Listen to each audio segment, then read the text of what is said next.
सच बताओ कुरान शरीफ हाथ रख करके, करबला में क्या हुआ था? अगर यह हिम्मत नहीं है तो हिंदुओं को और सनातनियों को झूठ बोलने के लिए करबला का इस्तेमाल मत करो। करबला में तुमने मोहम्मद साहब के खानदान, उनके नवासों के नवासे, उनकी हत्याएं करके उनकी गर्दनों को नेजों के ऊपर, नेजों कहते हैं बड़े बड़े त्रिशूलों के ऊपर लेकर के शाम की गलियों में उनकी औरतों को बेराबरू होकर घुमाया था। तुमने ये किया था। तुम किसको बताना चाहते हो? तुम तो न मोहम्मद के सगे हो न उनके खानदान के सगे हो। तुमने तो उनके दामाद को नमाज पढ़ते हुए उनका कत्ल किया। तुमने तो मोहम्मद की बेटी के घर में आग लगाई और जलते दरवाजे में उन्हें मार के दफन कर दिया। तुमने उनके नवासों की गर्दनें काटी। तुम कहते हो कि करबला हमें याद है।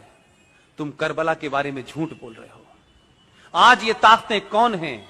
ये वही ताकतें हैं जिन्होंने मोहम्मद के खानदान को मारा। इसलिए अबू बकर से लेकर के अल बगदादी तक एक ही सोच है।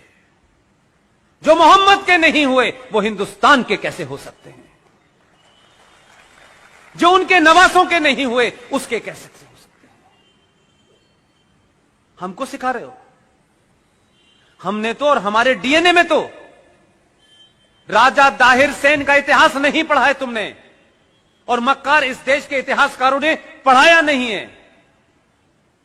और हमें यह जिज्ञासा नहीं है कि हमारे पूर्वज कौन थे। राजा दाहिर सेन सिंध का आखिरी राजा था, उसका इतिहास पढ़ लेते, तब भी मुसलमान अपनी मुंह नहीं खोलता आपके सामने। मोहम्मद साहब के परिवार में नवासों के नवासे जो भी रह गए थे, राजा दाहिर सेन ने अपने किले में उनको छुपा करके शरण दी। लेकिन बदकिस्मती और ट्रेजेडी देखिए कि कासिम जो चला था वहां से, पूरा नाम उसका क्या है? मोहम्मद बिन कासिम।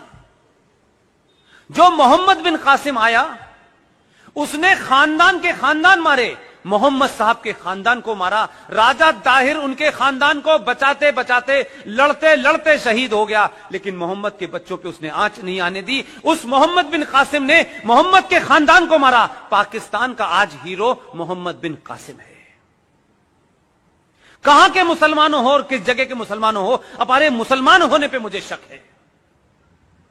और मेरा शक इसलिए है, जो मुसलमान हैं पूरी दुनिया में, जो कुरान को मानते हैं, जो शरिया को मानते हैं, जो हदीस को मानते हैं, वो मुसलमान होने का पाखंड नहीं करते। तुम मुसलमान नहीं हो।